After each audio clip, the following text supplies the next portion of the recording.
Fuck, man. Think about when you first started this and where we're at now. I know, dude. Man. That's legit, dude. Made some good progress. Yeah. Cheers. Cheers, dude. So instead of the regular decaf coffee, Yes.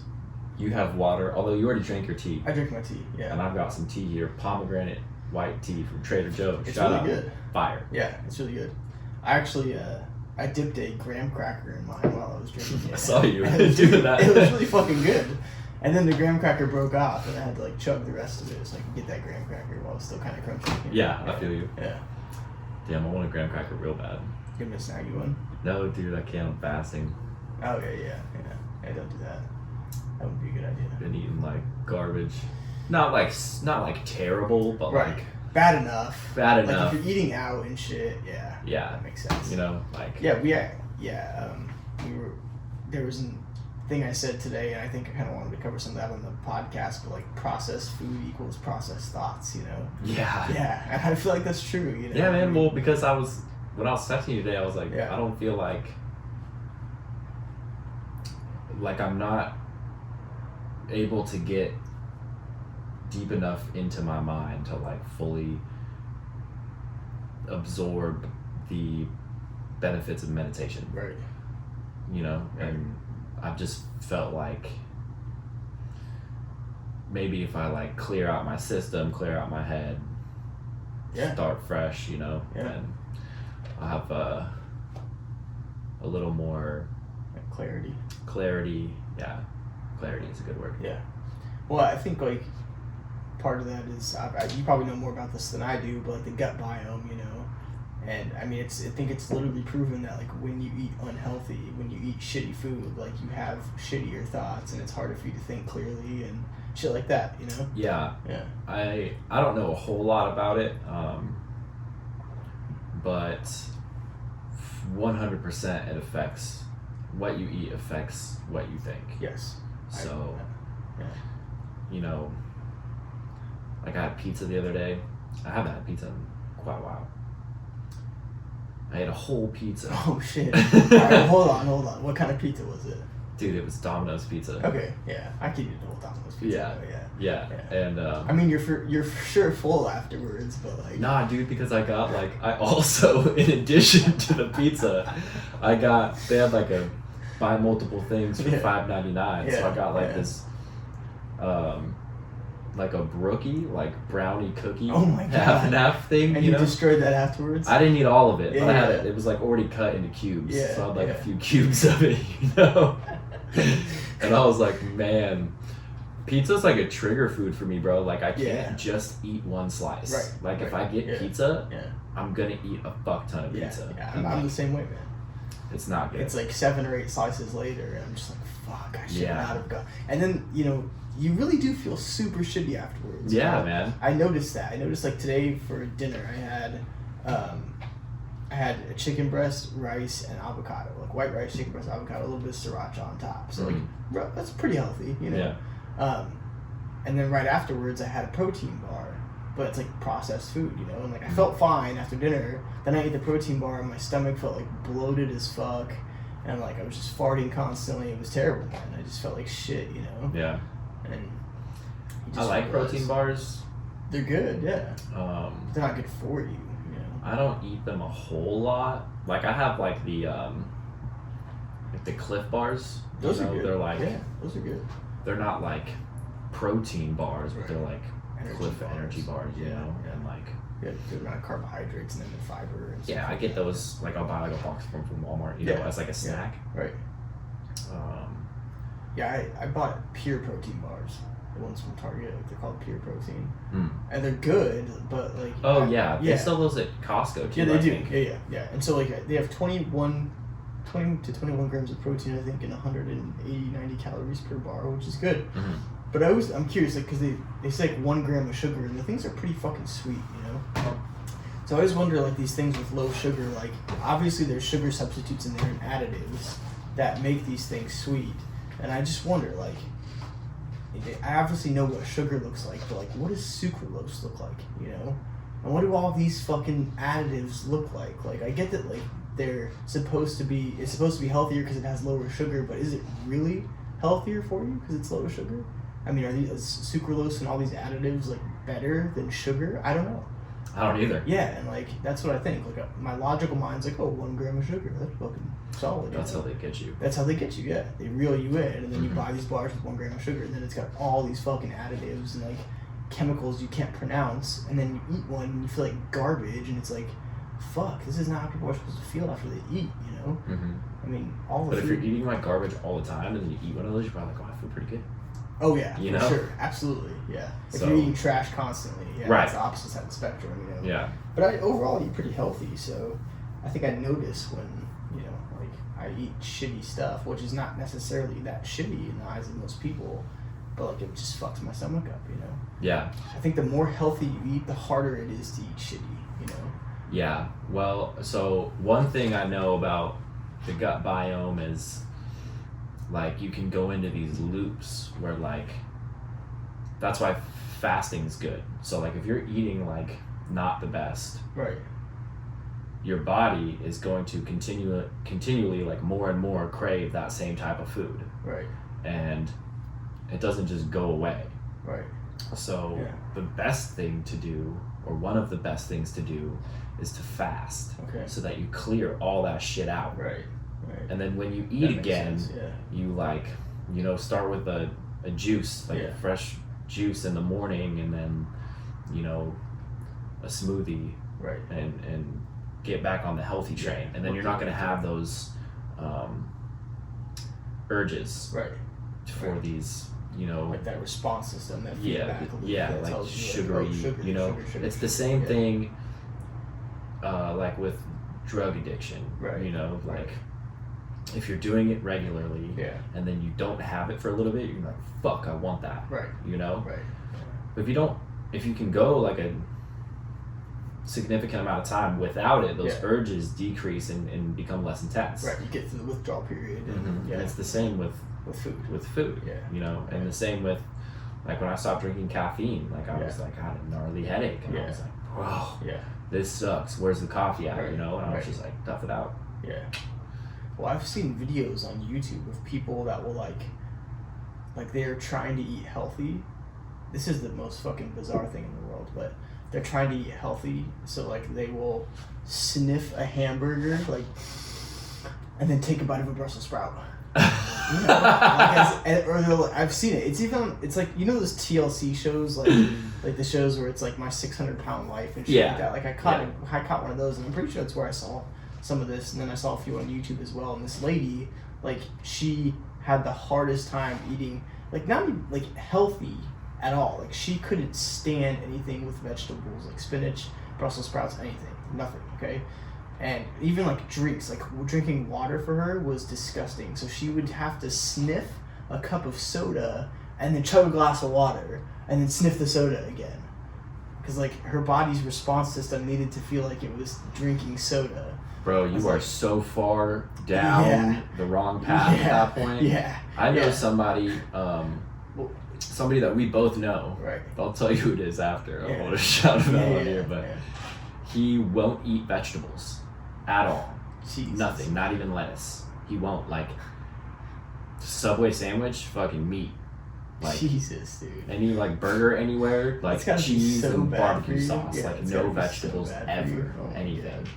And like try to tell him, bro, like you Yeah. can't.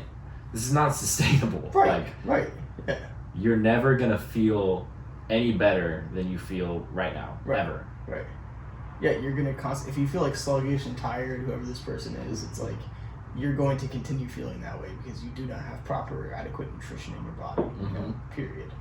Yeah. Like the reason you feel like shit is because you're eating like shit. Yep. You know. Yeah. So Yeah. I figured I'd give it a little fast. That's a good idea, man. I'm at That's right about 24 hours right now. good. Okay. How do you feel? I feel really hungry. Yeah, I think 24 hours for me is like a turning point. Like once it hits that period, I'm like, fuck, I'm starving. Yeah. Yeah. I fasted a couple weeks ago it was like a 24-hour fast, Right. nothing longer than that. The longest fast I've ever done is like 36 hours. Yeah. I felt pretty good after that. I got green juice from Pure Press and then an acai bowl. Yeah, nice. Just demolish both of them. You know? And like acai bowls, they taste really good, but they're also really high in sugar too. Like, oh, for sure. Yeah, but at least it's not like processed sugar. You know? Right, yeah, it's just sugar. Yeah. it's just fruit. Yeah. You know, True. so there are worse things. There are definitely worse things than acai bowl. Yeah. But still, like at the end of the day, eating sugar and shitty food is just fucking awful for you. I think sugar might be one of the worst things in the world for you. Probably. I don't have any scientific evidence, but I have like personal anecdotal evidence of the way I feel after I eat too much sugar. Like even that graham cracker, my stomach feels pretty full right now. Like I feel bloated after a graham cracker, you know? That's because you also had a chicken breast and a protein bar. Yeah, that's true. That's all protein. And that was all in like, I have hardly eaten all day, so it's been like a 2-hour window when I ate all that. Yeah. So. Okay, so I want to jump on something. Let me see if I can. I think there were a few topics, right? That, there were a few topics. Yeah, so let's dive in.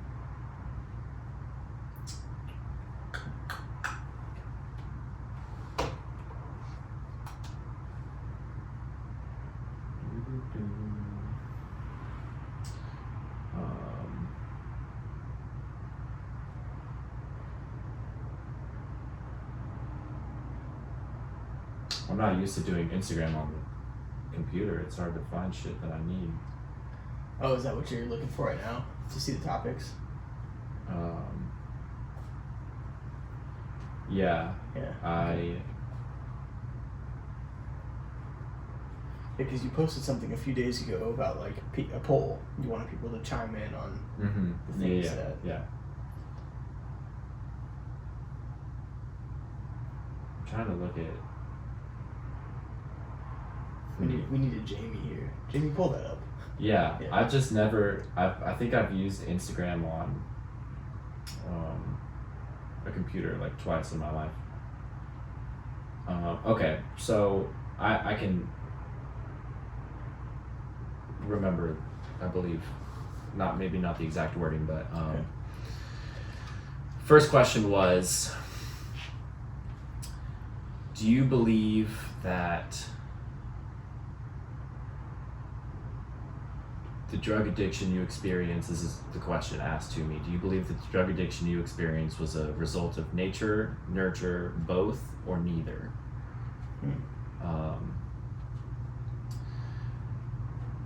I think that it's both. Okay, so maybe we should first like define nature and nurture, like what we believe them to be. Okay, so I think nurture is the way you were raised and the experiences that you have while you're growing up. Okay. Would you agree? I agree with that. Yeah. Okay. Yeah. Nature is, in my head, I'm thinking like genetic predisposition. Okay, wow, that's not what I was thinking. What were you thinking? I was thinking like your environment and like the people that you're around and. I think that would be categorized under nurture. You think so? Yeah. Huh. Oh yeah, it's in your nature. Yeah, I guess that makes sense. So like any type of genetic predisposition would be in your nature. Huh. Okay. Yeah. That makes sense. I could go along with that. Okay. So that's just my thinking. Yeah. So let's start first because I think the nurture one it's probably pretty easy to relate some things there. So let's start with like nature, like genetic predispositions. What type of predispositions do you think you have that cause you to go down that path? Well, there's like family members on my mom's side and my dad's side struggle with drug addiction and alcoholism. Okay. And I didn't know this until I was 18, coming up on 19 years old. Right. At which point, as you well know, because this is when we were like in the throes of our experimental phase. Yes, we're just starting right around there. Yeah. I had already tried a bunch of drugs. Right. You know, and we were like taking ecstasy regularly and like drinking, smoking, cocaine, everything, you know? Yeah. And then my mom told me one day, she was like, you know, she didn't know anything other than like I had been smoking weed. Right. She was like, you need to be careful, you know, because addiction runs in the family. And I was like, interesting. I just smoke pot, Mom. It's fine. Yeah, but Yeah. you know, I didn't know Right. prior to that. So, but I think and here's the thing. Looking back on it now, I can like see that, you know, but like while I was like actively using drugs, I wasn't like, oh, I can't stop because, you know, it's just in my blood. It's in my genes, in my blood, you know, like that thought never really crossed my mind. But now that, you know, from an outside perspective, looking back, I can see that like that probably had something to do with it. Yeah. I believe that it did. Yeah. I wonder what percentage of drug addiction is genetic. I wonder like down the lineage, like how much of that you pick up and man, like I wonder if it changes, the percentage changes based on if your parents did drugs while you were in the womb, like if they smoked pot or did coke while you were in the womb. I think for sure. I would think so, because your body develops some type of dependency on those things. Yeah, and I know, I mean, I've never asked my mom this, but I'm 100% positive that she did not. My mom never done any drugs. She like smoked weed when she was younger, but that's it, you know. My dad, on the other hand, he from what I've heard and like knowing him, he's my dad, and like from other family members, even, you know, his own siblings, he's struggled with it for a long time. And what kind of drugs does he struggle with? So I can't speak to it currently this moment. Because the last time I saw him, he was like doing a lot better as far as like he wasn't drinking every single day, you know. But for sure cocaine. 95% sure meth. I've smoked weed with him. I've drank with him many times. And he smokes cigarettes. So he's just got a governing general like addiction problem. He substance abuse problem. We'll put it for that sure. way. He likes substances. And I was the same way, because I had like my main, you know, like cocaine was like my main drug. You know, but I also did whatever was around. You know, so like I feel I'm similar to him in that sense. And I have an uncle on my dad's side who has been in and out of rehab a few times for alcohol and drug use, I believe. And one of my aunts, also on my dad's side, she's either still in rehab or just recently got out, like very recently, but she was sober from alcohol for like 30 years and then retired. And even like throughout her life, she would like smoke a little weed here and there, but that was it. She just quit drinking, didn't do any other drugs, and just would like smoke some weed occasionally to like chill out. And then she retired and blew off the wagon and like straight back, like locking herself in the house and like drinking herself. Oh, no way. Unconscious and and so she went to rehab and then got out, and then, you know, a couple days later was drinking again, and then back to rehab. Retirement too. This is after she had retired. She's in her 60s. Later years. You don't have something to distract you, like work or whatever it might be. You're not raising children anymore, so you fall back into the habits. And oh man, that's got to be fucking tough, you know. Because I think that, you know, these things are cyclical in nature. These addictions are cyclical in nature, and I think, you know, not having ever gone to an NA or AA thing, but having friends that have, I guess one of the first things they tell you is like, once an addict, always an addict, you know. And another thing they say is one is too many and 1,000 is never enough. And like big facts. Huge facts. You know. So. And then on my mom's side, it's not as apparent, but there are some tendencies of alcoholism that I've noticed, and like some other very minor substance abuse that I've seen from like family members on my mom's side.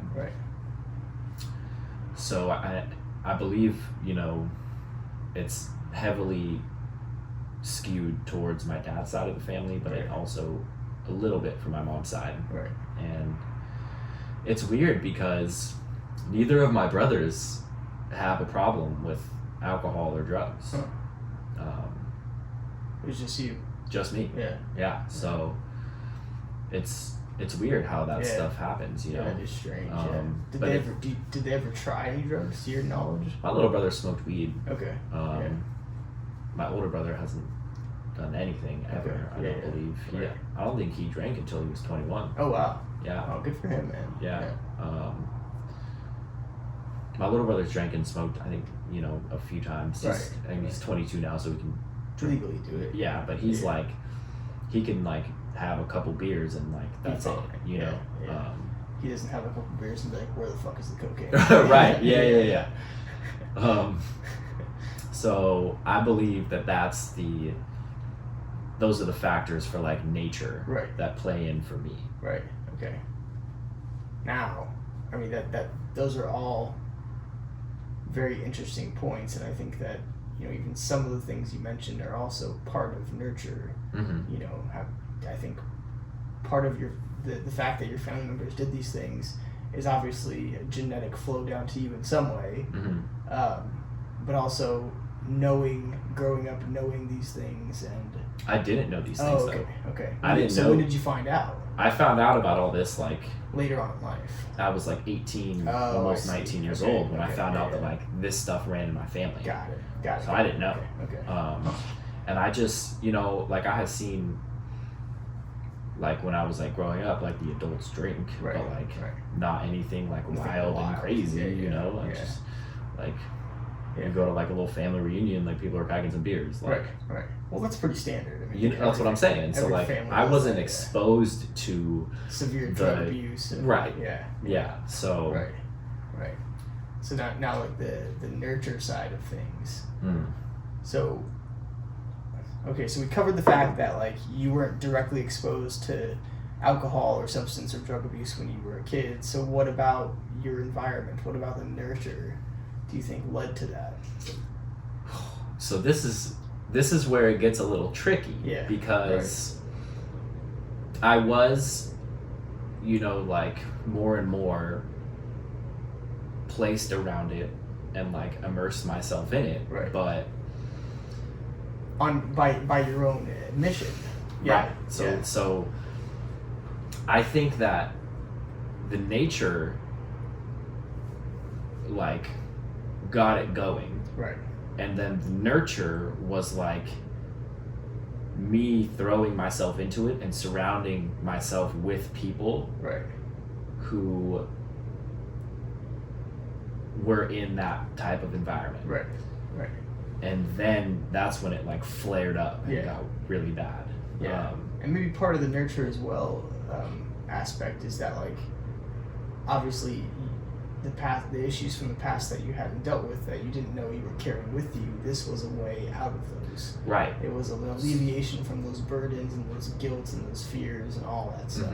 So there's like some like decently traumatic things in my life growing up, like nothing directly related to me as a person, but in my world, so like my parents split up when I was like 11-ish, so that's like traumatic for a child of that age. For sure. Absolutely. I got bullied heavy in like 6th, 7th, and 8th grade, right when my parents were splitting up. And then after 8th grade, I went to Saints, like all boys private Catholic school, and I was there for like a few months, and then I transferred to Patrick Henry. And I'd only ever been to private school pre-Patrick Henry, except for kindergarten, right? So I go to Patrick Henry, and huge culture shock. So wait, why did you transfer from Saints to Patrick Henry? My locker got broken into. Okay. At Saints. At Saints, and my mom like went into the office and was like, "What? Like, who did this? Like, what are we gonna do to resolve this?" You know, like a bunch of my stuff got taken, and they were like, "Well, there's not really anything we can do. Like, have cameras, my mom was like, "Okay, you guys are gonna help me out I'm pulling him out of the school. Right. At least that's how I remember it. Right. And also, You weren't I wasn't complaining because Right. the kids, a few of the kids that were bullying me Right. in like 6th, 7th, and 8th grade also went to Saints. Okay, got it. And so I was like low-key glad to get out of there, you know. Yeah. And then I go to Patrick Henry, don't know anybody Yeah. except my older brother, and we didn't really get along at that point. Right. And This was in 9th grade. this was in 9th grade, Okay. yeah. And luckily, you know, I had a class with you. Yeah. First period, I believe. What class Math was class, Mr. Waldemarian. Mr. Waldemarian. Yeah, dude. And then I had Yeah. 3 classes with Jack Right. that freshman year. Yeah. And so like still 2 of my best friends to this day. Right, So like right. score. Yeah. You know? Fuck yeah.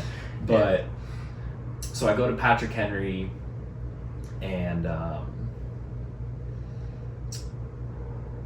my sophomore year, New Year's Day of 2007, my sophomore year, I'm in my room and I get a phone call. I'm sorry, let me rephrase. I hear the phone ring, Right.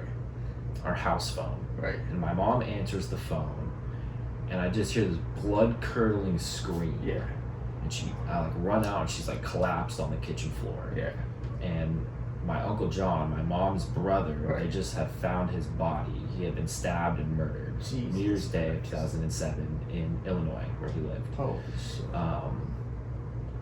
Some 18-year-old kid did it for Gang initiation. No, it was like it's this crazy story. So Yeah. like my uncle was like delivering papers as like a side job or like mail or something. Okay, this is your mom's brother. It's my mom's Got it, brother. okay, Yep. yeah. And he smoked weed. Right. So he went over to his weed dealer's house and like dropped off some money and was Right. like, I'll be back after my route to pick up the weed. Right. And my uncle leaves, and then this kid shows up to the apartment and is like talking to the weed dealer and was like, I'm in a bad way with bad people, pulls out a knife and is like, I'm gonna rob somebody because I need, you know. Right. And then my uncle comes back to get, you know, and Right. they found his body on like the walkway of the apartment complex. Right. At least Jesus as Christ. far as I understand. And even the weed dealer like testified in court, like this kid came into my bag. He's like, yeah, I sell weed, but I'm not down with murder. You know, Yeah, like he yeah. pulled out a knife and said he was Right. gonna rob somebody, Right. and then this dude shows up dead in the complex. You know, Jesus, man. and the kid got off on circumstantial evidence. He didn't get charged with Holy anything. shit, are you Yeah. serious? Yeah. So No fucking way, man. Yeah, dude. Oh my god. and so That is wild. wild as fuck, dude. Yeah. And it was rough, dude. Yeah. Like, because my whole life growing up, Right. everyone said like, "Oh, you're so much like your Uncle John." Yeah. Like, Yeah. we both have dark hair. The Right. only other person in my family that has dark hair, it was like me, my dad, and my Uncle John. We're Right. like the only people with dark hair. Right. And so like I took it pretty hard, and Were you pretty close with him? I was, but Yeah. like he also lived in Illinois. Right. Right. He lived out Yeah. here for a little bit. Right. My grandpa bought a house like just a few blocks away from where my mom lives, Right. and my uncle came out here and was out here for months, like remodeling the house, and then he fixed it up, and then they sold Yeah, it. sure. So like hung out with him a lot while he was out here, you know, and I would see him regularly for holidays and Right. stuff. So Right. Yeah. it was an open casket funeral, so it was weird. Damn. You know, Well, I mean, where was he stabbed? in the back. Oh, okay. Yeah. So you didn't see any of the wounds or anything, No. obviously, yeah. Mm. Open casket funerals are very weird. Yeah, Are very they are, strange, dude. yeah. To see a dead body and to feel a dead body is Yeah. a very strange thing. Yeah. Yeah. And then, like later that year, I started dating my ex I was with for a long time, Okay. and that was like a very tumultuous relationship, Right. and like that for sure played a factor. And then my junior year of high school, I don't remember exactly when, but sometime around like 16 or 17 years old, my mom got diagnosed with cancer, Right. and she was in bed for like a year. Jesus, man. Like lost all of her hair. Right. This was in sophomore, junior? Junior year. Yeah, okay. Maybe a little bit of senior year. I don't remember the Yeah. exact time frame, but Yeah. And like throughout this, my dad lived in Illinois, so it was like me and my mom and my little brother. Right. And your older brother was off way at college. In Seattle. Got it. Okay. Mm-hmm. Yeah. So let's see. So she was going through chemotherapy, obviously, lost all of her hair. Mm-hmm. Okay. So like this is a very traumatic event for someone at your age.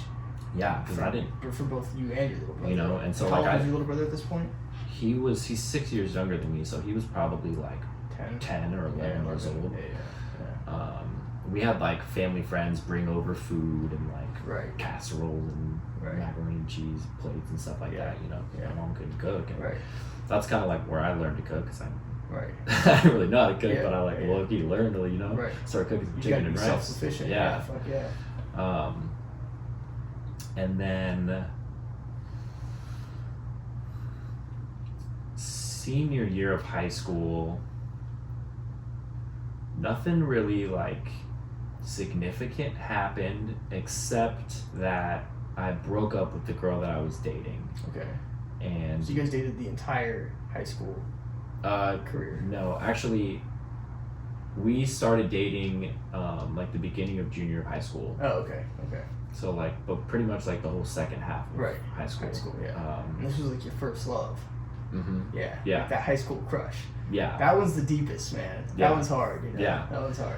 Yeah. And so like we broke up, and then I started like partying. Like I never really like drank. Like I the first time I smoked weed was like summer of 2007. Okay. Like in between sophomore and junior year of high school. Yeah. And I like smoked a little bit, and like I didn't really get high, and then I like, smoked a little more, and I like, felt like I got high kinda, you know, but like that was it. And then I got drunk once.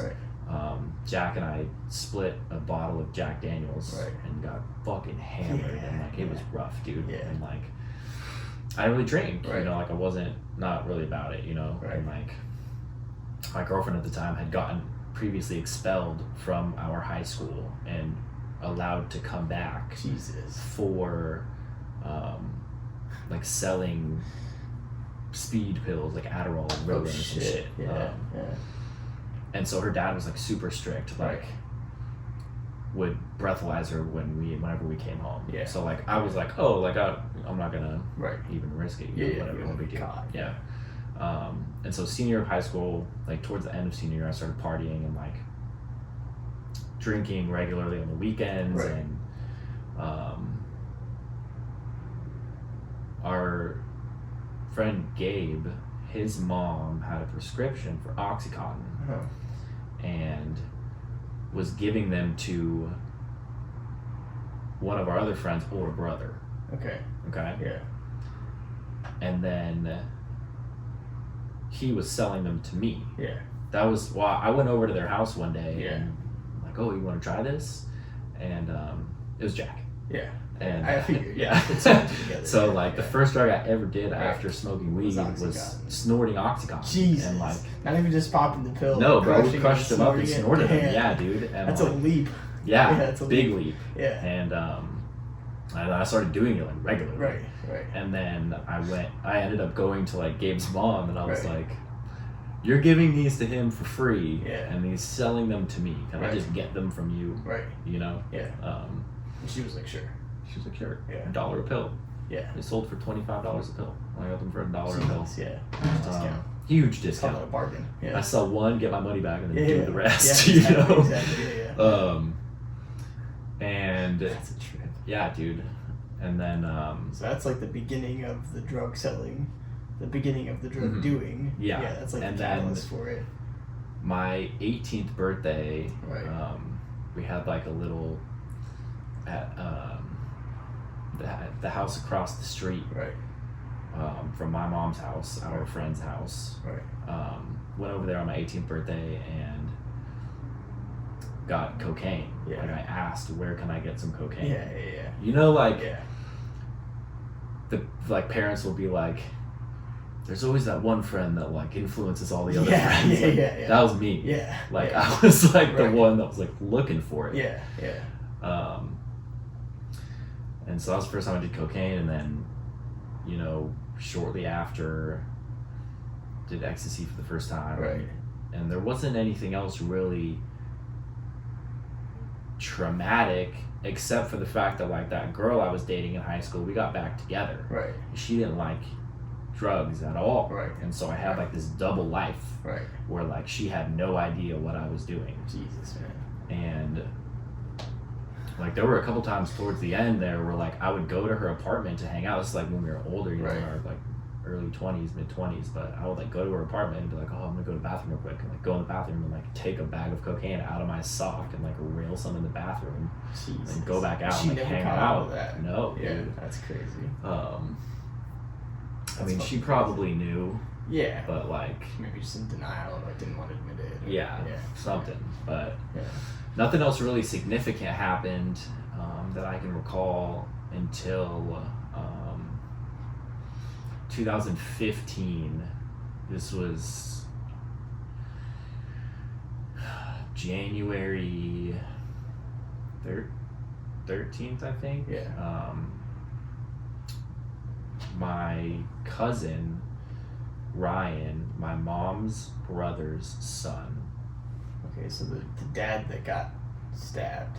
No. Okay. Your mom's other brother. The one that lives down the street from me. Got it. Okay. Yeah.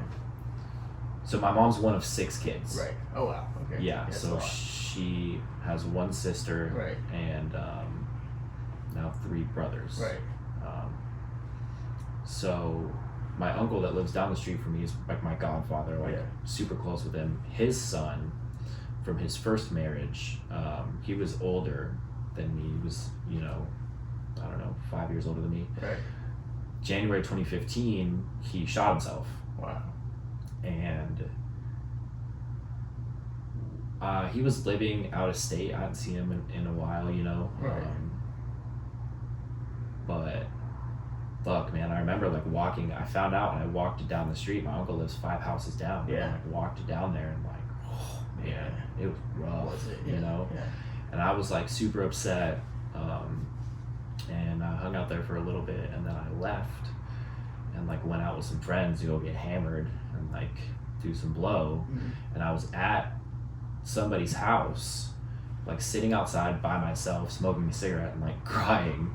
And then you called me and you were like, dude, I'm having a baby, you're gonna be an uncle. The same day, hours later. Damn, dude. And I was like, what the Damn, fuck? Dude, yeah. Like Like- when one door closes, one door Yeah, opens, dude, you it know? was Yeah. A trip. That's a trip, dude. Like, yeah. I can't Yeah. even, like, for that to like happen like that that. sequence it was, of events yeah, is dude. fucking. Whew. Dude, the odds of that are like so slim to none, man. Yeah. It's incredible. Yeah. Fuck, man. And let's see. Take it back a step, like. Okay. I remember in high school, like when I first smoked pot. I think my first time was with Mark Shedder, Alex Herrera. Yeah, we were sitting in the bushes at Benchley. Okay. We just got done skating the Benchley 8 stair, and like Mark had a chocolate flavored blunt wrap, and he had rolled it up. And I must have been like 15, and we were sitting in the bushes, and he and Alex were smoking. And they're like, "You want to take a hit?" And I was like, "Nah, man." I was like, "Nah, dude." And I was like, "I'm gonna just smell like pot." My parents are gonna freak out. They're like, "Oh, just come back to my place," because he lived right up the street from Benchley. You know, Mark Mhm. did it. Mm-hmm. Come back to my place. Like, we'll chill there. You'll be fine. You know, I was like, all right. And then like I smoked weed for the first time there. You know, and what I was thinking about when you were talking about going from like smoking pot to railing OxyContin is that like I remember specifically at the time people would tell me like, oh, weed is the gateway drug, and I was like, that's fucking bullshit. You know? Like, no, it's not. Like, I'll just smoke weed, but it totally fucking is. It for sure is. Because like you smoke weed and then you get used to that high, and I can't wonder what else is out there. You know? Yeah.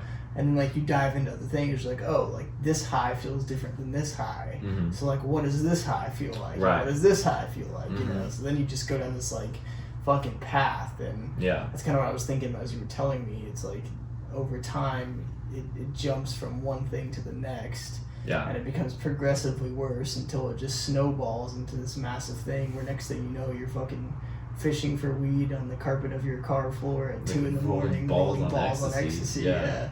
And you don't even stop to think like, how the fuck did I get here? You know? Yeah.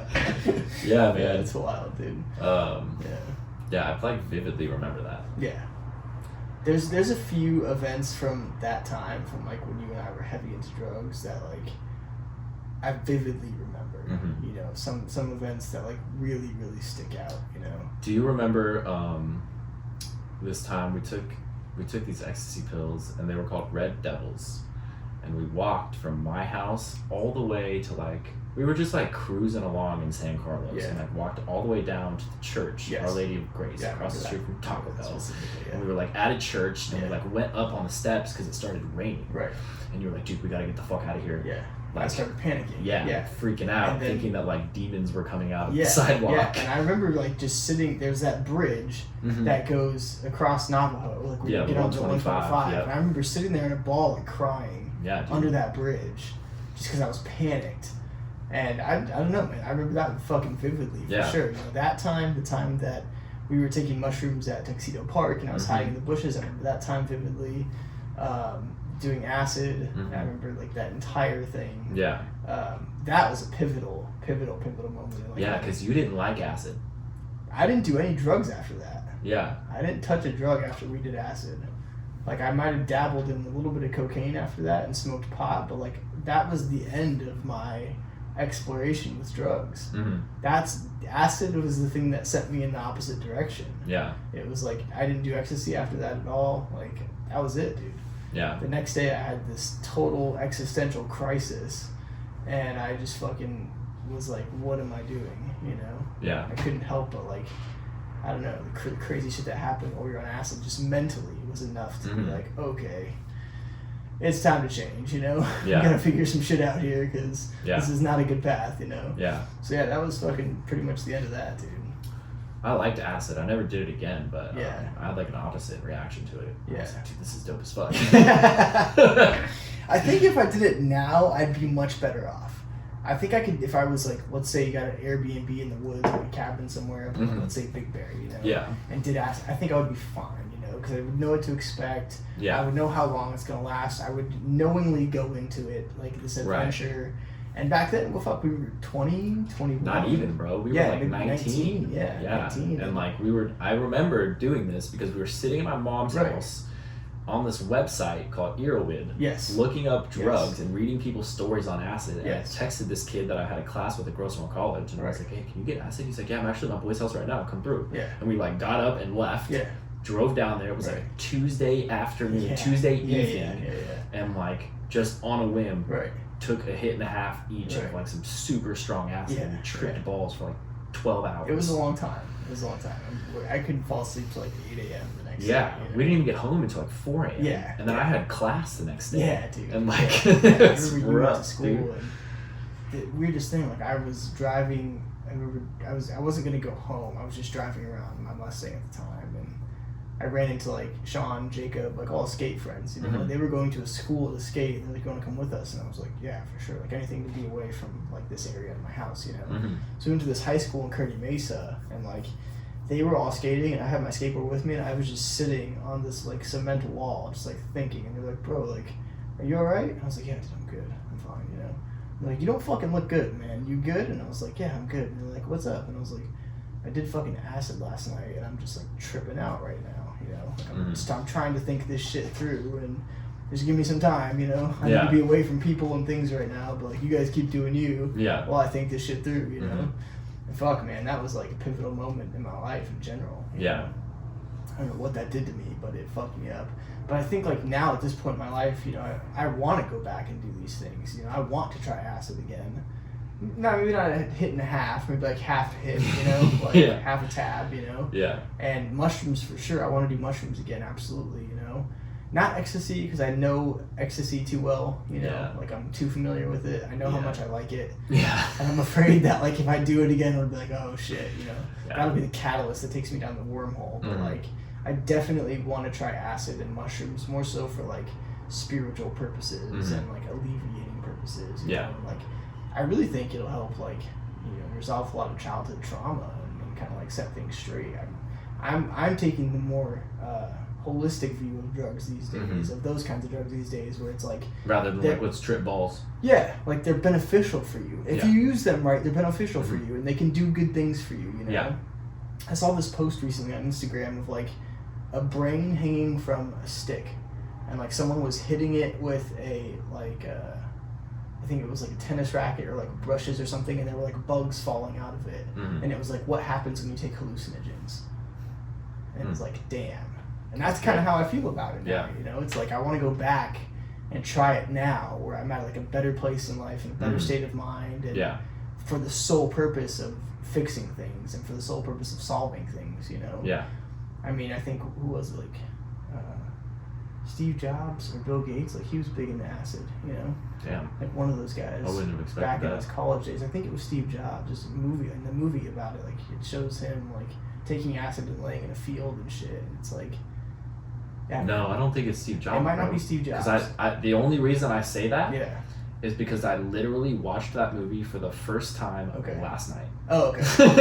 I did not see that. Which movie? There's 2 Steve Jobs movies. Oh, I saw the one called Steve Jobs. Okay, that's the one with Ashton Kutcher? No, it's the one, Seth Rogen's in it. I don't know who the main character is that plays Steve Jobs, but Seth Rogen's So the one where Ashton Kutcher plays Steve Jobs. Okay. That's the one where they portray him doing drugs, Okay. I think it's him. I can't recall, but anyway, one of those guys, like they did acid, and I guess they attributed like that to part of their success and their ability to see things differently, you know. And that's kind of how I feel about it now, man. I want to try it. It's not a bad attitude to have. No, I want to go back. I want to get like specifically get a cabin in the woods somewhere and like just do it, you know. Even if it's by myself, fuck it, like. Sit around in the woods on mushrooms by myself, like I would do that, you know. Honestly sounds like a good time. It would be peaceful, I think. Yeah. You know, you definitely like clear out some cobwebs and I don't know, and just like Joe Rogan said on one of his podcasts, he's like, I did a very heavy dose of LSD and it completely alleviated my fears of dying. Yeah. And like that's where I want to go, you know.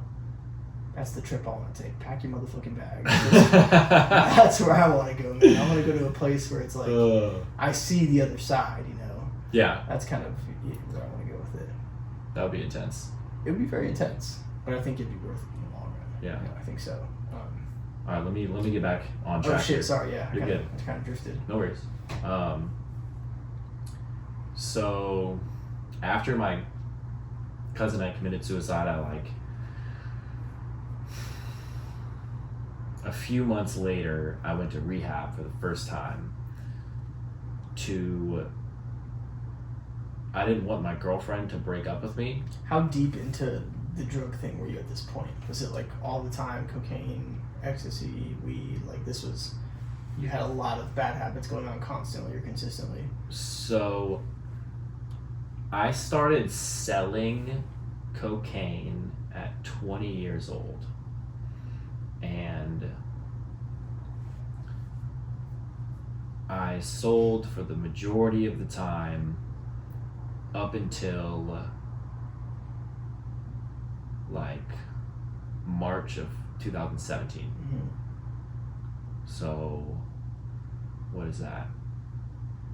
7 years?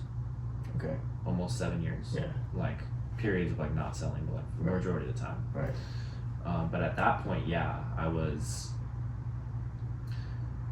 like, at that point, cocaine had become the main substance. Yeah.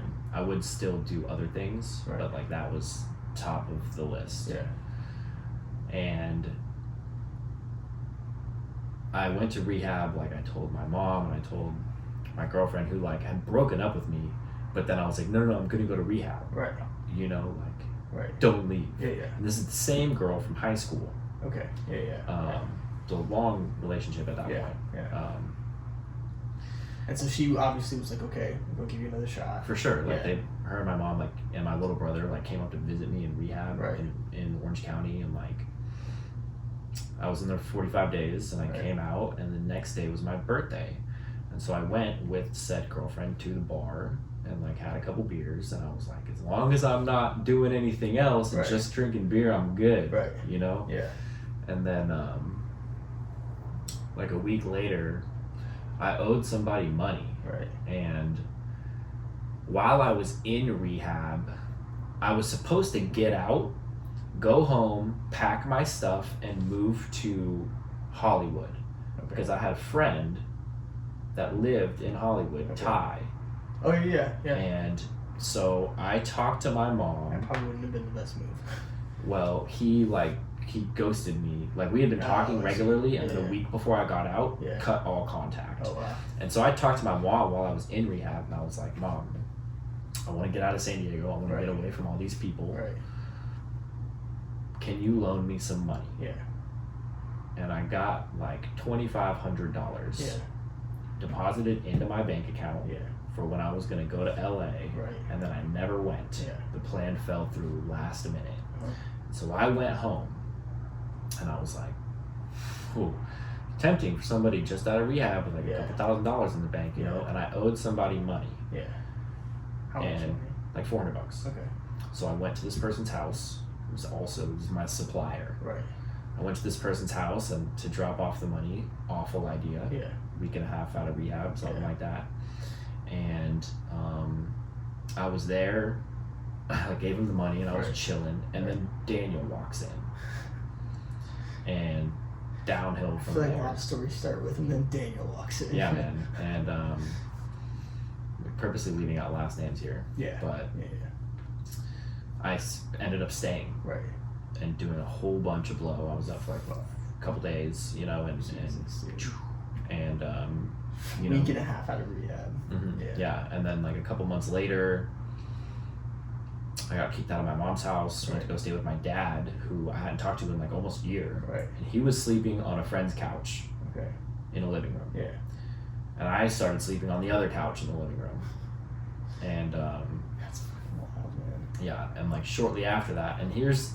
While I would go out, I was like still like going out. So your mom and kicked you out at that point, yeah. Because you had spent the money and. Well, I had spent the money, but I was also like, just like doing the same old shit, right? You know, and she was sick of it, and justified. It was 100% justified. Yeah, tough love moment, and I went to stay with my dad, and then just right up the hill, right at like the 70 Boulevard. Right. And a couple months later, he was like, "I'm moving to Illinois. You want to come with?" Yeah. Both my parents are from out there. I was like, "For sure, let's go." Yeah. I'll run away from my problems. Right. And so I like moved out there, and then, you know, a couple weeks into living there, I had 3 jobs, but I also found a really good dealer. It was really good cocaine, which I thought was gonna be really hard to come by in Illinois, but I guess I got lucky. Yeah. And I was out there for 5 months. Right. And I called my mom and I was like, "Mom, please let me come home. Right. You can give me random drug tests, like whatever. Yeah. Like, let me come home." Right. Flew home like 3 days later. Yeah. And got a job at Tavern in PB. And Jesus, man. As a line cook. And very shortly after that, started doing blow again and like drinking regularly because I was like, working PB, you know, and then I had been back for like a month, maybe 5 weeks, and I got a DUI, and that whole like 2016 to 2017 was awful, bro. Like I go ahead. What did your mom think when you got the DUI? Because you're obviously living with her at this point. Mm-hmm. You told her, like, I need to come back. You can do whatever it takes, like, to prove that I'm going to be good this time. And then you get a fucking DUI. Yeah. She was upset. She had to, like, come bail me out of jail the next morning. And, oh, my God. She was like, I told her, like, they drew my blood. And she was like, are you going to find anything? And I was like, yeah. And I don't remember specifically how she reacted, but like it wasn't a good reaction, you know. And then I started, because I was working in PB, like I still had my job. I was working. Luckily, my boss was my old roommate, and I told him, you know, that I got a DUI. I had my mom call him. And he was like, I just got a DUI not too long ago. I know how it is. Tell him to take the day off, whatever. Right. And I go back to work, and like I'm working in PB, so like I had connections to sell coke, so I started selling again. And to my coworkers, to like regular at the bar, like. And I started dating this girl who was the worst, Yeah. bro. Yeah. Like, I don't know how many guys she fucked while we were dating, but Yeah. It like was a upwards of 10, I'm assuming. Oh, you know? wow. And like, Yeah. but just like Gross. in her soul, Yeah. not a good person. Right. And Right. like I just like went along for the ride, you know, and like it was rough. And then January 2017, I got a possession charge, and a couple months after that, I checked myself back into rehab, Right. and like that was the end of it. But That was the last time you did drugs. yeah, so like April 23rd this Wait, month will be yeah. 3 years. What do you think the deciding factor was? I tell you exactly what it was. Yeah. So, like a couple significant events. Christmas 2016, Yeah. I left my house a couple days before Christmas, and I was like, went to go stay at a buddy's house, not like a mile away from my house. Right. I was like in the neighborhood. Yeah. And I went over there a couple days before Christmas and did not contact my family until like a week after Christmas. They were like, went out looking for me on Christmas. Jesus, and like man. showed up at Carrie's house. My dad, drunk, like just walked in the house and was like, Nick. And like, Carrie didn't know who the fuck this person Yeah, was. He was like, yeah. who the fuck are you? Yeah. Get out of my house, you Yeah. know, like that. Yeah. And there were like multiple of my friends texting me like, where are you? Are you okay? Blah, blah, blah. I'm Right. like, just like, I'm not gonna deal with it, Yeah. you know? Yeah. And I showed up like a week after Christmas, Right. walked into my house, and my family's like, where you been? I was like, oh, it's just, you know, a friend's house. Like, Yeah. no big deal. Like, That's a big deal. do you Yeah. have any presents? You said that? Yeah. Damn. Yeah. Damn, dude. The audacity, bro. Yeah, it was To bad, be dude. gone for like 2 weeks and then come back and be Miss like Christmas, that. Miss no Christmas, contact. miss New Year's. I think I Oh, came back no. right before New Year's, so We- maybe it wasn't a full week after Oh, Christmas, okay. but like Yeah. like Yeah. Jesus, 5 to dude. 6 days after Christmas. Yeah, it was bad. That's terrible. And then a couple months later, tax return right. season, you know, so I get my tax return, Right. and as soon as I got the money, I went over to a friend's house in La Mesa, and I stayed there for like 4 days, 4 or 5 days, Right. and I went through all of the money in like those few days. Just Yeah. buying blow, obviously. I bought a bunch of blow. Yeah. I bought some ecstasy, a Yeah. bunch of weed, Yeah. alcohol, cigarettes, Yeah. and yeah, just Jesus, man. you know, and I came home. This is like 4 or 5 days after I had left my Right. mom's house. So after I got that money, and I take an Uber home at like 5 o'clock in the morning Right. on a weekday Right. with like beers in my hoodie pocket Right. and like an 8-ball of cocaine, and I was on ecstasy, and I get outside my house and I realize that I had left my house keys in my bedroom when I left Yeah. days earlier. Yeah. So like I went in through the side gate, and like luckily my bedroom window was unlocked. And I crawled in through the window and like was, you know, just in my room hiding Right. because my mom works at home, Right. and like she was gonna be up soon, and like I was just like sitting in my room like, what the fuck Yeah. am I doing? Yeah. Like I'm So this right is like, on the verge of getting kicked out. This is like when it really, really hits you. Yeah. Yeah. I texted my mom Yeah. that day, Yeah. even though she was just in the other room and I didn't want to see her. Right. And I was like, I need to go back to rehab. Yeah. And then I pushed it off for a couple more weeks Yeah. so that I could like get fucked up more. Right. And then I went. So yeah, as far as the nurture, Yeah. there were for sure some. I'm sorry, nature. Nature. No, we talked about nature. That was the genetic. Yeah. Yeah. So the nurture is like the Nurture. environment, right? So Right. there were for sure some like traumatic experiences that Right. were the catalyst to me doing all this Right. stuff. Right. Yeah. And now you're more geared and focused towards like clearing your subconscious of those traumas. Yeah, man. Now you're it's, focusing on the healthy way to resolve these things. Yeah, it's. Yeah. I mean, and I've like I mean, I've been sober almost 3 years, and like they're still there. Oh, they're for still sure. affecting Yeah. me, you know. So like Yeah. clearly, I have to like actively do something Right. to resolve these issues. Right. You know. Right.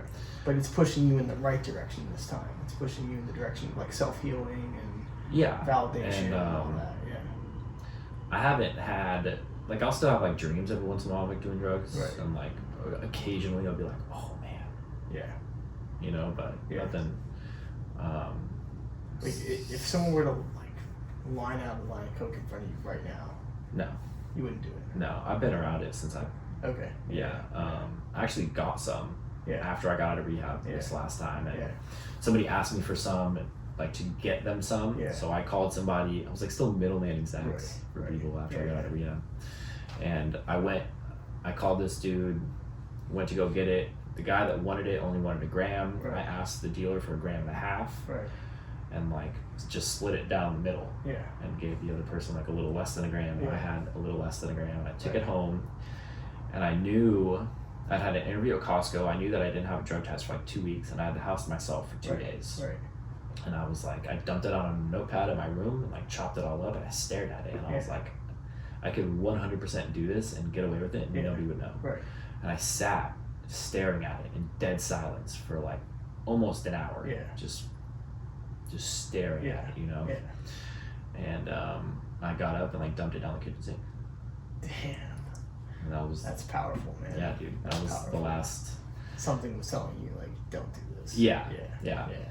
Okay, I want to transition to. Do you have anything else to say on this topic? No, man. I mean, I'm just Okay. listening to this story, you know? I mean, I know a lot of this already. Obviously, Yeah. we're friends. Yeah. And we've talked about this, but you know, this is very important stuff. I think for people to hear, and I think people really relate to this. So, Yeah. like, I just listening to the story is cool, and I think the amount of willpower it takes as someone who's an addict to stare a pile of coke in the face and dump it down the sink is like, fuck, man. Not a lot of Dude. people could do something like Nah, that. it you know? was like, Yeah. and it was not an easy choice. Right, Like I said, right. like I sat, Yeah. I dumped it out. Yeah. I took a credit card, I like Yeah. chopped it Yeah, all yeah, up, yeah. like You made went through it the whole into lines, process, went into yeah. the whole Right. process, Right. Yeah. Yeah. and then yeah. just like sat and stared at it, Yeah, you know. yeah. And it's like even all of these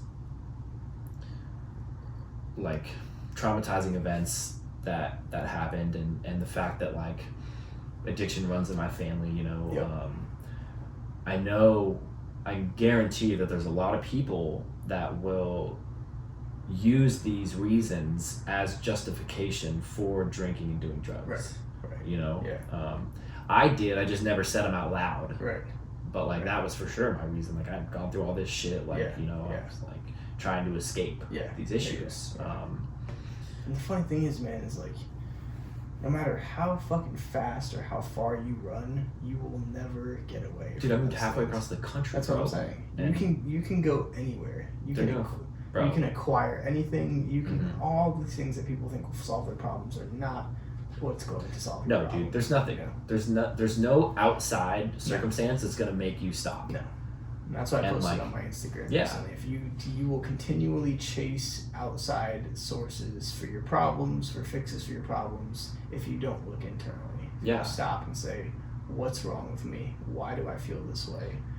Assess yourself. Mhm. Self-assessment of why you're feeling the way you're feeling, what your emotions are trying to tell you, and listen to those things. Yeah. And then dive deep and figure out what exactly is going on inside of you and change that. Right. Well, the difference, like, just looking at like the 2 times I went to rehab. Right. The first time I went so that my girlfriend would not break up with me, and so Right. that my mom wouldn't be mad at me. Right.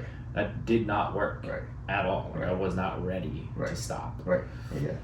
The second time, like, I was ready. Yeah. Like, both times were voluntary. Right. But the second time You was were ready. like, I didn't have. It was either that or Right. like. It was either like get my shit together or like I'm gonna be unemployed, Right. kicked out, Homeless. no money, Right. and no plan Right. of what to do. Right. And I was like, I'm not doing that. Right. So, yeah. Yeah. The next question is similar. Well, I guess we addressed it. It was, do you think that addiction was a result of unresolved childhood trauma? Yeah. I think that ties into that as well. This, Yeah. The whole tangent I just went on. Yeah, I know that you said previously that like you can't remember a lot of the things you experienced as a child. No, but dude. you know, and if anybody out there, like other people feel that way, you know, because there's things that about my childhood that I obviously don't remember, that I've suppressed so much that like they don't come to light. Right. It doesn't mean that it doesn't affect you. You know, that's important distinction. Is that, Well, I think the significant moments that you repress, right. those are the ones that are affecting you most, yeah. in my opinion. Yeah. Those like significant negative experiences Yes. that you actively chose to not remember for Right. so long that Right. now you can't remember them at all. Right. Those are the ones that were planted deep Yeah. and are just infecting Right. everything. Right. Yeah. You know, Yeah. and you've really got to go like to very, very deep, dark corners of your mind Yeah. to find those guys. yeah, for sure. Yeah. So that's why I bought that book at Target. Yeah. That like you can, like each page is like a prompt to like write about your life and like Yeah. you know. Yeah, so, I went back to Target to look for a journal with Erica, and she was like, "Oh, you have this one. It was the story of my life." And I was like, "No, I don't." She's like, "Yeah, it was on your counter." I was like, "No." I was like, Nick bought that. He might have left it on my counter. And then we came back here, and she saw the journal I actually bought. And she's like, "Oh, it was this one. It wasn't the Yeah, other one." I was yeah. like, yeah. they But look similar. But that, like, come to think of it, that journal, the one that you got, the one that asks you questions about your life, like, that's probably a really good starting point for a lot of people, because you can then go back and remember things that you may have previously forgotten. Yeah, and like, you know? well, it prompts you to Right. think about things that you don't normally think about. Right. Like, what was your role as a child in your family's dynamic? Right. And explain a scenario that describes Yeah, your role. yeah. And like, my relationship with my mother was blank. My Right. relationship with my father was Right. blank. Right. List 10 things in your childhood bedroom Yeah. that you can remember. Yeah. And like just little things like that, you know. And I actually started working on it today, and I was like, bro, this is hard. Yeah. I'm sure. It's it really is. hard. Yeah. Like it's gonna take me a lot of time. Yeah. To think about But, those yeah. things. But that's probably a good start, man. You know, that's probably a good way to get the ball rolling, is like buy something that prompts you to think about things that you don't normally think about. You know? Yeah. Mhm. And that journal is a good start. I think it's the front of it says the story of my life on it, right? Yeah, and then Yeah. it says like, if there's a story within you, like it must be told. or Right. something Okay. like Yeah. that. Yeah. So yeah, I mean, if anybody wants to look into that, it's at Target. It's the story of my life on the Yeah. front. I'll throw it on my Instagram story. That's a good idea. Yeah. Yeah. And yeah. you could reference this episode and stuff. We talked about this journal on this episode. And Right. Yeah. Mhm. Yeah. So the next question is, what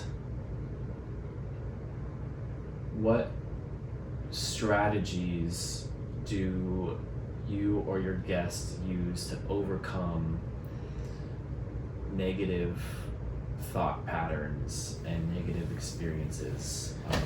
I think I'm wording that right. If I'm butchering it, I'm sorry. My older Okay. brother was the one that asked it. So negative thought patterns. I have a screenshot of it, but my phone's recording right Yeah, now, so I yeah, don't want yeah. to. So Like, I- what specifically Okay. do you do to, if you are being held back by something negative, like what tactics do you use mentally to overcome these things? Okay. So I just posted about this today on my Instagram, and this is something I've recently discovered, Mhm. you know, but it has been a tremendous help to shift my mindset to believing this. And so for a long time, like, I've suffered from like anxiety, like social anxiety, you know, especially in the presence of other males. Like, I have a hard time, unless I'm really good friends with another man, like I have a hard time around like men for some reason, you know. Mhm.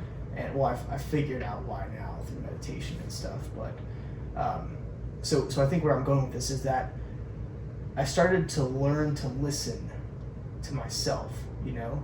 Like, if I was feeling anxious or nervous or scared or sad, like, those are your emotions trying to tell you something, Mhm. you know. And usually it's like people ignore those things or push them off, but you really have to listen to those things, and you really have to assess why you feel that way, you know. And I think that's the first start to me, to the method that I'm now using is like, okay, I'm trying to make myself present and conscious and aware of my feelings. Like, right now I feel anxious. Why do I feel anxious? You know what I mean? I'm Mhm. not saying on this podcast I do, but in general, like, Yeah.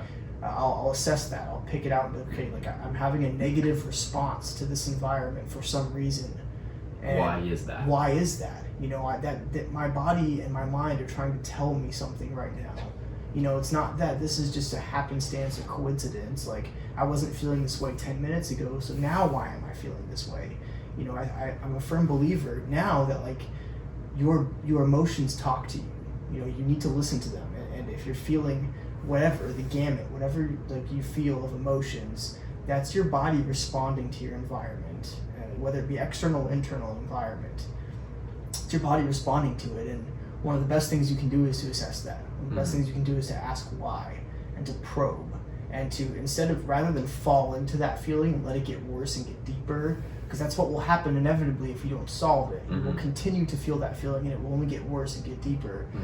So take a step back, like, remove yourself from that situation. You know, sometimes the strategy that I'll take is, like, if I'm feeling anxious, I'll go to the bathroom. If I'm somewhere where I feel nervous or anxious, I'll go to the bathroom, and, like, I'll stay in there for a minute, you know, and I'll be like, okay, I'm feeling anxious, I'm feeling nervous right now, why? You know, okay, I'm around, like, a large group of people, some of them I don't know, you know, and that makes me feel anxious and nervous. Okay, but why? Like, why is that? Yeah. Where does that come from? So you think these things through, and instead of falling deeper into that, you start to observe them. You know, you want to be an observer of your emotions and of your thoughts. You don't want to be subject to them.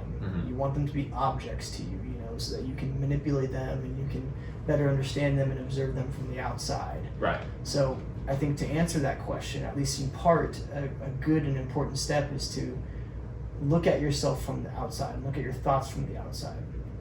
Don't think of yourself as being your emotions. Think of your emotions as something that exists within you, that are like communicative signals that you need to listen to and pay attention to, but not fall into. You know, you are not your emotions and you are not your thoughts. They are just something that exists within you that are like alarm systems, you know. They warn you when the tornado's coming. They warn you when the bomb's about to drop, you know. Yeah. And you have to listen to those signals because they're important, you know. And I think so often people just, like, they just deal with it. They're like, oh, I'm anxious or nervous in the situation, but I've always been this way, and they just write it off, you know. It's like, oh, I've always been this way, so I'm going to keep being this way. And it's like, no. Listen to that and investigate that, you know. I think that's entirely too common, unfortunately. Yeah. For people to just be like, well, this is how I've been, this is how it is, and this is how it's going to be, and well, Right. You know, and yeah, and to tie, just to give some substantiation to what I'm saying right now, like, I learned from a young age that, like, if I didn't appease my dad, that he would get very angry. Like, my dad had to be happy with my behavior at all times, otherwise I'd be in trouble, you know. And I noticed that, like, whenever my brothers would act out, like, my dad would be very upset. My dad was, like, a very tyrannical ruler, you know. So I've come to find that, like, the reason I have a hard time in front of other males is because I spent my whole life trying to appease the one male, like, that in my life that should have shown me the way, should have guided me. Instead, he, like, suppressed me, and, like, I was under his rule and his authoritarianism and his reign, you know. And so now when I'm in the presence of other men, I feel less than them. You know, I feel inferior to them. I don't feel as good as them, you know. And that's what gives me anxiety, is I feel like I have to be more manly, put on a more manly front, or a more, like, assertive and aggressive front in front of other men, because that's what I would have to do with my dad. I would have to show that I was good, I was rigid, I was there, I was paying attention, I was strong, and I was there to appease him, and whatever he needed, it was like, that was it, you know? Yeah. So now I've listened to that anxiety, and it's like, oh, you know, I don't have to be that way, you know, I can be who I want to be. And if people don't like it, then so be it. You know, not everyone's gonna like you. Not everyone's gonna be like, oh, this guy's cool, or I like this guy. But it's not your job to be liked by others, you know. And that's where I'm coming to this realization. It's not, my role is to not, when I'm around other men or other people, like, it's not for me to be liked by them. My role is to be me. And if they don't like me, then that's okay, you know. And I can accept that and move forward with that. And just the acceptance and awareness. The awareness and subsequent acceptance of that alone has been enough to alleviate my anxiety for the most part, you know.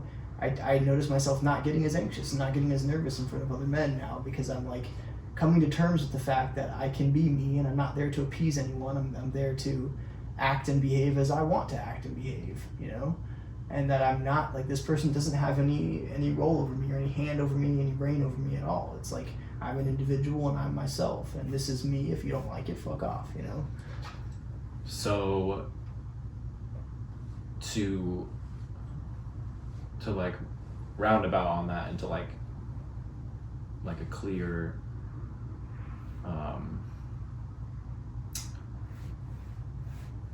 what's the word I'm trying to say here? Like a clear idea of strategy. Right. Yeah. Would be to, from your point of view, learn to communicate with your emotions, like become aware of them, ask yourself why you're having these emotions, and try to get to the root issue of why you're doing that. And that takes a lot of practice. It does. You know, you can't just like, if you've been doing for so long the opposite, which is to just brush it off, Right. it's going to take some practice to like catch yourself. Yes. And be like, well, hold up, let me like take a step back. Why? Right. You know? Right. But I think that is hugely beneficial. Yeah. And not just to communicate with your emotions, but to observe them. And then if you can't solve it right there in that moment, take mental notes, you know? Mm-hmm. Just stop for a quick second, take like mental pictures. Okay, this is my environment right now, I'm feeling this way. Or even real notes. Or even real notes. But if I'm saying, like, if you're out with people and you can't do that right then and there, Mm-hmm. like, just stop and be like, okay, I'm here, this is the environment, and I'm feeling this way. Note taken. Let's continue. Let's deal with it for now. And when I get home later, let's figure it the fuck out, you know? Mm-hmm. I can't do that. I have, like, I think, like, my memory's a little fucked. Yeah. I think from, like, all these years of, like, destroying my brain, you know? So, Yeah. like, that's something that I would have to, like, get out my phone and, Yeah. like, That's a good alternative, too. notepad. Right. Phone notepad, type it out real quick, you know? Pretend like you're sending a text or something. Right. Yeah. Mm-hmm. And worst case scenario, remove yourself from the situation. Right. If you're feeling that bad, don't worry about what people think. Just be like, hey, I'm not feeling well. You know, I'm going to take off or go home. Yeah. Like, the social obligation is not more important than your well-being. Precisely. The important thing here is your well-being takes precedence over anything. Anything and everything. Ever. Anything and everything ever that ever exists. Okay, your mentality, your health, your well-being, your perspective, you know, your self-nurture, that is what takes priority. Mm-hmm. You will never feel as relieved and as present as you do when you start dealing with yourself, you know? Yeah. I mean, I think there's a quote that says, like, the worst enemy is the enemy within, you know? And it's true. It's like you can battle external enemies all day long, and it's okay, you can win some, you can lose some, but when you get home at the end of the day and you're by yourself, that's the hardest. Yeah. You know? And I think in this quarantine time, a lot of people are realizing that. They're spending time alone, and it's like, oh shit, here I am alone with my thoughts and no distractions. Now I've got all this time that I didn't have before. I can't distract myself like I usually do, you know? Yeah. And so an important thing I read the other day is, like, if this time is scary for you, you need to find out why. You know? Yeah. If for some reason you're sitting at home and you're feeling anxious and nervous, like you have to do something and you're fidgety, and it's like you've always got to be moving, it's like, find out why that is, you know? Find out why you're obsessed with doing and not just being. Why are you okay with not just being? Can you sit on the couch with your thoughts alone for 4 hours? Can you do that? Try it. Even fucking 10 minutes. But, like, sit down. Don't do shit. Just sit there and stare at a wall, you know? Yeah. I mean, a lot of people are not comfortable being by themselves. Right. I wasn't for, like, a long time. Right. You know? Right. Which is... I want to answer the question. For sure. Sorry, I keep, this. like, roundabout here. That's all right. I think, for me, the main things to, like, work through some of these mental stressors and, like, negative thoughts, journaling is a big one, and I didn't start journaling until, like, pretty recently. Like, I would say, like, within the last year. And, you know, the first I don't know, first year and a half probably that I was sober, like I was like keeping busy by like working a lot and like going to the gym, which is another big one. Like I think that like putting yourself under like physical stress like that kind of helps you to like not get so worked up about these small mental stressors in your life that get amplified. Right. And I think it's a way to like calm down your mind so you can see things more clearly. Right. But for the first like year and a half that I was sober, like I wasn't like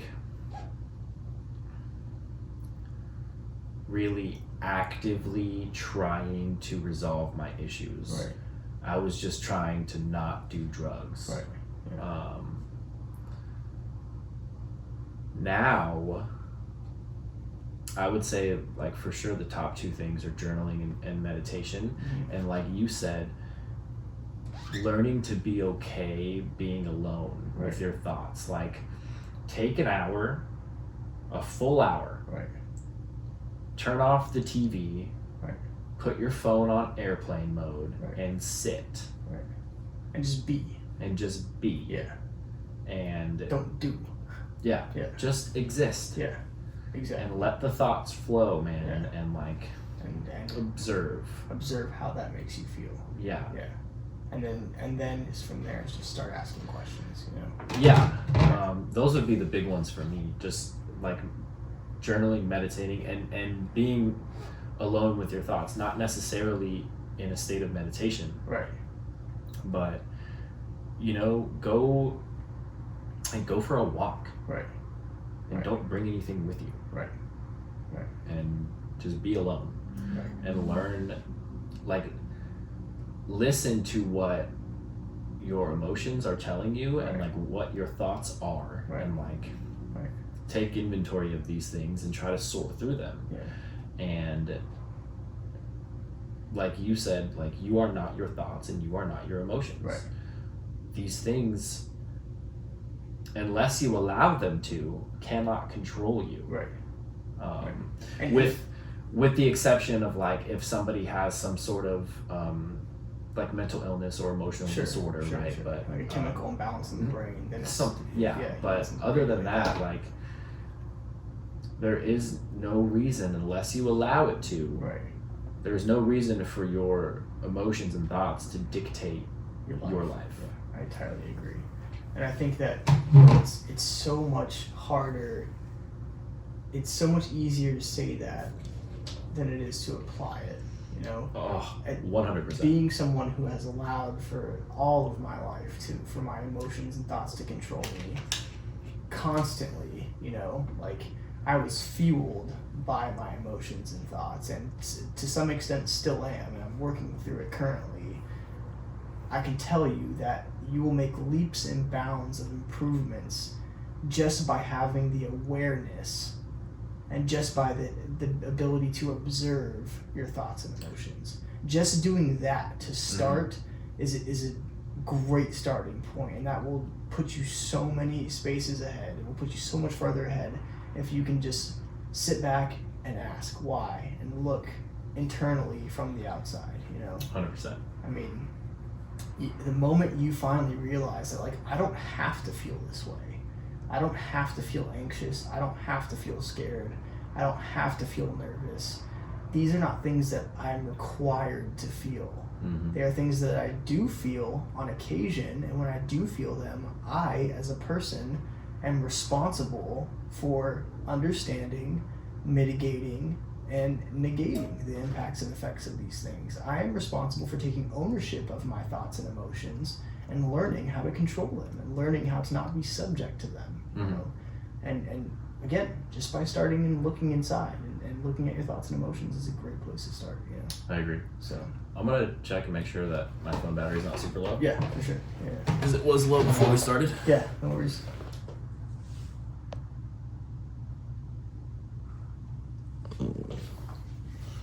Plug this bad boy in real quick. Alright. I don't want it to die on me.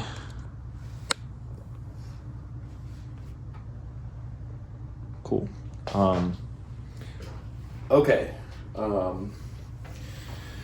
There was one more question. Okay. Oh shit. The question was, do you think that people treat you differently when they find out about your past? I feel like that question is pretty specific to you. Yeah. Yeah. I'll let you take it. I think most people are like surprised because even like while I was being a degenerate, I didn't really look like one. You know, I always had like this clean cut, innocent looking appearance, you know. So when I tell people, if it comes up, you know, I don't like actively go out and tell people like, hey, what's up, man? I used to be a drug dealer, you know? Addict and I was this piece of shit. Right. But if it comes up, like, I would say that the reactions can go like a couple of different ways. Either like, no way, you're bullshitting, I don't believe you. Right. Or, okay, I'm gonna leave now. Yeah. Or like, I'm gonna exit this conversation. Right. Or, tell me about it. Yeah. You know, which is the rarest one. Right. Or like, good for you, man. Now you're here. And that kind of ties into like the problem. tell me about it, you know. Yeah. But for sure, like, cool, man, congrats, that's awesome, you know. And I got that a lot while I was bartending. You'd be like, oh, what's your favorite beer here? I'm like, I honestly haven't tried any of them, so I don't know. And they're like, why not? I don't drink. And for a little while, I would like bullshit, be like, oh, this is my favorite, blah blah blah, like check. And then I realized like I don't give a fuck if they think that it's weird that a bartender doesn't drink. Right. Like I'm not gonna like lie to get them to drink the beer that I think they should drink when I've never fucking tried it. I really don't care either way. Absolutely. So I think let's take one step back real quick. The first, the answer to the question simply is: do you think people treat you different? And different covers a gamut of things. Do they not treat you as they would have treated you if they never knew these things? The first answer to that is yes. Yes. They do treat you differently. Okay, now you can dive into like why. Why do you think that? The different ways that they treat you, the responses you get. I think that because there's such a wide range of reactions to this topic. You know, so maybe somebody has struggled with this themselves and they're on the right path. They're like, fuck yeah, good for you, bro. Like, tell me about it. Like, do you want to talk about it? Cool, for sure. Yeah. Or like, I'm gonna like exit this situation and get away from this. I feel uncomfortable. Right. Yeah.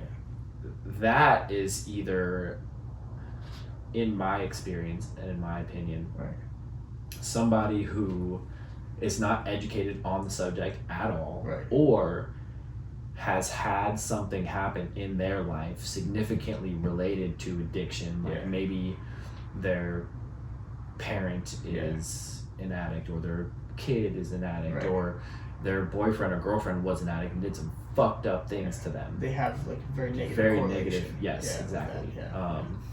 Which is understandable because addicts do fucked up things. You know, and people do fucked up. People do fucked up things, but addicts and people on drugs do really fucked up things. So I don't really take that to heart. Like any reaction, really, I'm just like, okay, whatever, you know.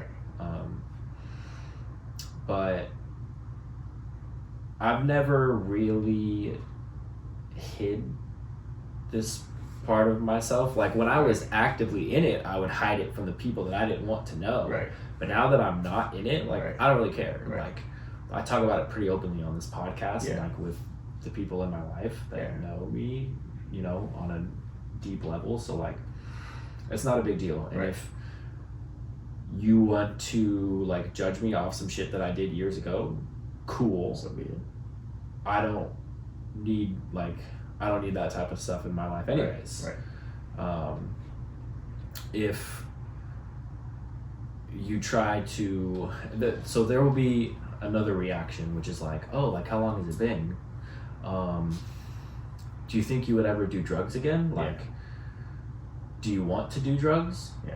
Let's do some. Yeah. You know? Yeah. And at that point, I'm like, fuck you. Yeah. Get out of my life. Like, this is not a joke. Right. Yeah. You know? It's like Brother Ali, Forrest Whitaker. Mm-hmm. I am who I am, doctor. You ain't gotta love me. Right. Yeah. And, you know, I've had to cut out a lot of people out of my life because there was, you know, a few people who, like, after I got sober thought that I thought I was better than them because I no longer associated with people that had no ambition and had no drive to do anything with their lives other than the same shit they've been doing the last 10 years. Yeah. And you know what you're talking about. Yeah, so I separated myself. Right. And they did not take kindly to that. Right. They, you know, talk shit to a lot of people about me and Well, but like, what can I do about it? They, Not shit. Yeah. Because they feel inferior. It's a response system to like feeling inferior in some way.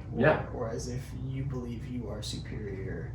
And like, oh, fuck that guy. I knew him when he was this, and this. You know? Right. That's all he'll ever be to me. Like, whatever he tries to be in life. Yeah. I know who he really is, you know? Right. Yeah. And like, cool, man. And the problem with that is like, you knew who I was, you know? But people change. Some people change, you know? Yeah. And that's the thing is like, they could think whatever the fuck they want. I don't spend time worrying about what people think of me, which is great. You know, let me elaborate on that a little bit. People in my past that have this idea about me that I'm like better than, I don't give a fuck what they think, right? Obviously, maybe it's not obvious, but I struggle with people's opinions of me, and I still like compare myself to other people, less so than I did before. But before is relative, but like before I started to gain clarity around my own life, I still struggle with it, and like the people pleasing and you know, worrying about what other people think, but not nearly as much as I did before. Now it's more of like, okay, the opinions, the people that I care about what they think are like not people that are like negative people. These are like the close people in my life. Like, I'm gonna care like if I let them down in some way, you know, and I'll feel bad. But so I get what you're saying. If I were to come to you and be like, yo, I don't like your haircut, you'd be like, I don't give a fuck. I'm like, fuck off, you know? Yeah, I might be like, why? Yeah, like, you know, but like, all right. Yeah, but like that's the thing. It's like it's more so like, I'm gonna do what the fuck I want to do and what makes me happy. Yeah. And fuck what you think, you know? If I were to come to you and to criticize you about something that made you happy, I would expect you to tell me to fuck off. You know? And that is what I think is in terms of like developing healthy boundaries for yourself. That's it. Don't concern yourself. If you're doing something that makes you happy and something that you feel is right for your life, let me take a step back. People are going to judge no matter what the fuck you do. They're going to judge if you went to a great university and have a great job or built a great business. They're like, oh, he was entitled. He had all these benefits. He came from a great family. They're going to judge if you didn't go to a great school or never got a degree or worked at a bar or worked at a Starbucks as a barista. They're going to judge whatever the fuck you do. It doesn't fucking matter. People will always fucking judge regardless of what you do, what you have, what you say, and who you are. That's the bottom line. So it's your job as an individual to say, fuck all of you. I'm going to do what's right for me and what makes me happy. And if you don't like that, you could kiss my fucking ass. Right? That's it, man. Bottom line. Like, I'm very passionate about that. And like, I'm going to be who I am, point blank period. I'm going to do what makes me happy and what's right for my life. If you don't like that, then get out of my life, because you will only be an inhibitor to my growth. You will only stunt my potential, and you won't be aligned with my vision for my future, you know? And it's only going to be one more obstacle in the way of what I'm trying to achieve, you know? So you do me a bigger favor by just say all the opinions you want, have what you want, do whatever you want, but don't associate with me, don't come near me, don't try to be my friend, whatever it might be. Stay the fuck away from me, because I'm going down this path, and if you're in my way, I will obliterate you and move right through you, you know? Because at the end of the day, it's like, I don't care. I don't care what you think. I don't care how you feel. I care what I think, and I care what I feel. And to a certain extent, I'm not going to go out and hurt people's feelings purposefully, but if you're attacking me with your opinions, man, everyone's got fucking opinions, you know? Everyone's got them. So just keep it to your fucking self. You know, you're allowed to have an opinion for sure, but share it with your husband on the couch at night, you know? Don't go blaring it to me when you think I'm doing something wrong with my life. Like, it's my fucking life. Right. Worry about your life, you know? This isn't your life. You don't get to live my life for me. You get to live your life, and if you're judging others, by the way, caveat here, if you're sitting at home judging others, it's likely because you're dissatisfied with your life, and you're dissatisfied with the things that you have or haven't achieved. It's just a reflection of their own negative self-image. Exactly. People's behavior is how they feel about themselves, period. There is no way around it. There is no way around it. If you are criticizing and showing hatred and demeaning towards other people, those are your own insecurities that you're projecting on other people. Point blank fucking period. That's it. And you only make yourself look foolish. Make no mistake, when you criticize other people, not you, but when people criticize other people, okay, all you're doing is showing your character flaws. It says nothing about the other person. If you criticize someone else, it says nothing about them. It says everything about you. All you're doing is putting your insecurities and what you lack on display for people to see. There's a great quote by Muhammad Ali that says, like, I don't trust people who are nice to me but mean to a waiter, because that means they would treat me the same way if I were in that position. It's like, yep, that's right. You only want to be associated with me because I'm successful or I'm doing the right things for my life. But if I were a lesser person, you know, you're going to treat me shitty or you're going to treat that person shitty. I'm going to observe your behavior and the way that you act around people that you believe are less than you, right? What's that that Russ song? He has a line where he's like,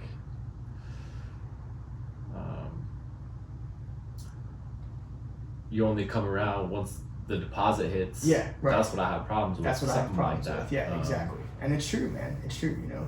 People will only come around once they see that, like, you're growing and you're achieving things, and all of a sudden they want to be your friend because they want a piece of that. Now, here's the thing. There's two sides to that. Right. There's two sides to that. Like, you could be giving off this magnetic energy where people are drawn to it. Right. And they want to be around you purely for the fact that you inspire them to be a better person. Right? On the other end, there are people that see that you are achieving the things that you want to achieve and you're becoming successful, and they are leeches. Right. And they will come and grab on. Right. Or try to grab on. Right. And drain you. Yeah. In hopes that you share your success with them or they get a piece of what you have. Right. You know, and that's a tricky spot to be in because it's hard to tell the difference sometimes.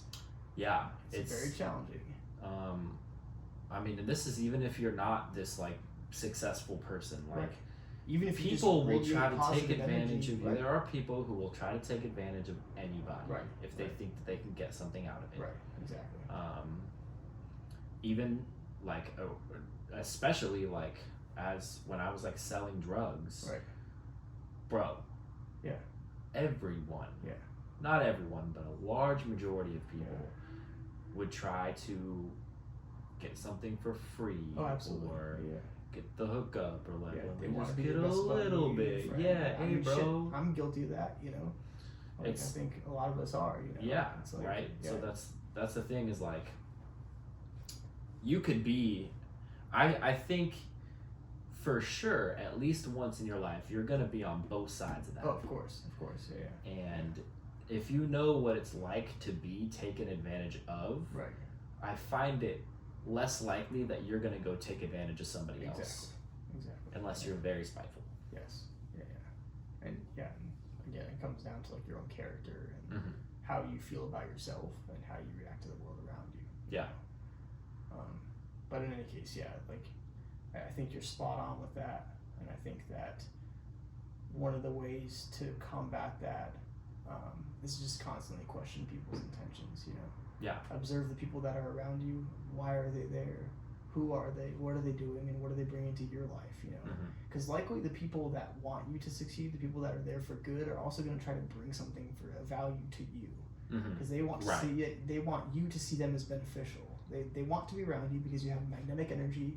They see that you are successful or capable of success, or just you are a radiant person, you know, and they want that. They want to be around that because that makes them feel good. So they're going to try to bring the same thing to your group, you know. The people that constantly take and never give or never bring anything, those are the ones you got to be weary of. The ones that constantly talk shit about other people or are negative or whatever it might be, those are the ones you got to watch out for, you know, because those are the leeches. Those are the people that will drain you of your energy, your happiness, your success, whatever it might be, you know. They will attach on and they will just suck it out of you, just fucking drain you and leave you bloodless on the floor. There's people like that. And they will do that to multiple people throughout their lives. You know? They will just attach to different people and get what they can and take off. You know? Yeah. So, in any case, man. Yeah. Well, that was the end of the questions. Yeah, I think we've covered everything. So. You got anything else you want to talk about? Anything on your mind? Did I honestly think that I said like a lot of what I wanted to say? I think if I have a message for people, it's closing thought. Yeah, closing thought. Yeah. Closing thought is to, let me think of the way that I want to word this. I'm a firm believer that you shouldn't give a fuck about what people think, okay? Firm believer of that. I think that if you need to be careful with that though. If you shut yourself off entirely from what anyone and everyone thinks, you'll lose out on some valuable constructive feedback. You'll lose out on some certain things that could benefit you and could make you a better person. So tread the waters lightly. Conversely, if you give too much of a fuck about what people think, then you lose yourself and you lose any ability to progress. You become paralyzed by the opinions of others and you never take action. You never make a step. So while I say fuck what everyone thinks, okay, by having it and adapting that mentality, it could be good for you in the sense that like it eliminates your fears and it inhibits you from having fears around acting, right? But it also reduces your capacity for genuine connection. Okay, so fuck what everyone thinks to an extent. The people that matter most to you, the people that are close to you, that want to provide you with good constructive feedback that will help you become a better person, those are the things you need to listen to. And you still concern yourself with creating great foundational relationships and connecting with other people. On the opposite spectrum, don't be so afraid of what people think that it completely stops you from taking action. Don't be paralyzed by inaction and fear. I like it. Yeah. I think my closing thought would be, I want to like bring it back to like the nature and nurture. As long as you want something bad enough, you can get yourself out of any situation that you're in. Like speaking from experience, like I had, I have addiction in my family. I had these, events that, and I'm not saying they're the most traumatic events ever, but like as a child and young adult growing up, there was significant trauma. Right. And trauma is subjective. Trauma is subjective. Yeah. If you want to change and grow and evolve as a person bad enough, it doesn't matter what outside circumstances or what genetic predisposition you have, you can do whatever the fuck you want. Right. You just have to want it bad enough. Right. There is no but this or like, well, if only I, nah, none of that shit. You can do it. Right. You can do it. That's all, like, you just have to want it. Yeah. That's it. Yep. Takes a tremendous amount of self-belief and engaging in consistent action. Yeah. Yeah. For sure. Cheers to that, dude. Cool, man. My glass is empty, but I'll still Yeah, cheers mine to is it. too. That's all right. Oh. To another successful podcast. Yes, sir. Thanks for listening, everyone. We always appreciate it. We hope that this brings and adds value to your life in some way. Yeah. This was a lot of fun, like answering questions that people ask. Right. I think I'm gonna do it more often. I like that. Yeah. And it gives us something to talk about. You know, it helps the conversation flow. And so, Yeah, I mean, not that we ever have an issue with that, but No, like no, it's no. cool to get like to hear what other people want to hear. Right, exactly. You know, And then you know you're bringing valuable content. You know? Right. And it's not just like mindless entertainment for someone. It's like, okay, these are questions that people genuinely have, and how can we answer them the best to our ability and the best of our knowledge. You Right. know, based on experience and a lot of anecdotal experiments. You know? So yeah, man. yeah, Cool. cool. Cheers. Peace out.